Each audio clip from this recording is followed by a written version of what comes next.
Pemirsa tidak lolos seleksi nasional berdasarkan prestasi SNBP maupun ujian tulis berbasis komputer seleksi nasional berdasarkan tes UTBK SNBT 2026 bukan berarti peluang untuk melanjutkan pendidikan ke perguruan tinggi negeri tertutup.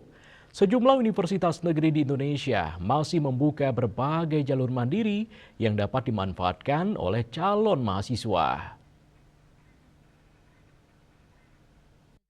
Di Universitas Udayana dalam penerimaan mahasiswa baru tahun akademik 2026-2027 tetap membuka jalur mandiri untuk program diploma dan sarjana selain jalur SNBP dan UTBK SNBT. Ketua Unit Komunikasi Publik Universitas Udayana, Ninyoman Dewi Paskarani menjelaskan terdapat 9 jalur mandiri yang dapat diikuti calon mahasiswa. Jalur tersebut meliputi seleksi mandiri beasiswa prestasi, seleksi program mandiri melalui perankingan tes kemampuan akademik, seleksi program mitra kerjasama, seleksi program afirmasi pendidikan tinggi ADIK yang mengikuti jadwal kementerian, seleksi mahasiswa warga negara asing program reguler, seleksi melalui perankingan nilai SNBT, seleksi mandiri UTBK, seleksi pemenuhan daya tampung, serta program Udayana University Scholarship from International Undergraduate Program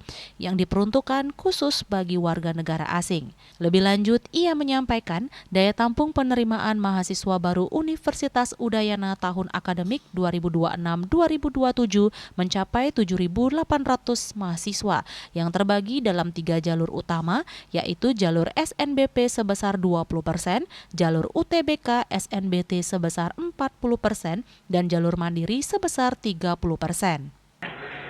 Jadi secara umum ada 3 jalur ya. Yang pertama itu SNBP yang sudah diumumkan di tanggal 31 Maret kemarin. Kemudian nanti ada SNBP atau UTBK, itu nanti di sekitar bulan April, kalau nggak salah ya April.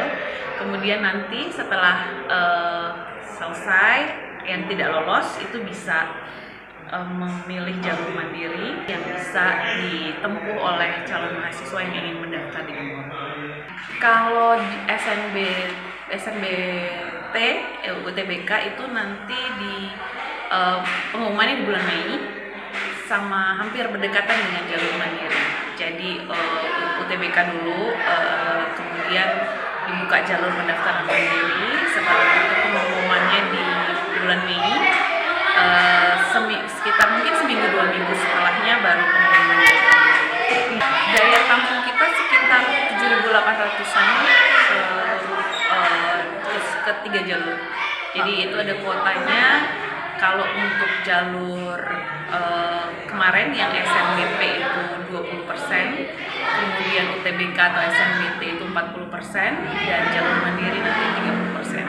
Harapannya Universitas Udayana bisa menjaring dan melakukan menyelenggarakan tes ini dengan baik, lancar ya, dan semua mahasiswa yang nanti terdaftar itu bisa tidak memiliki kendala apapun selama proses penerimaan mahasiswa baru.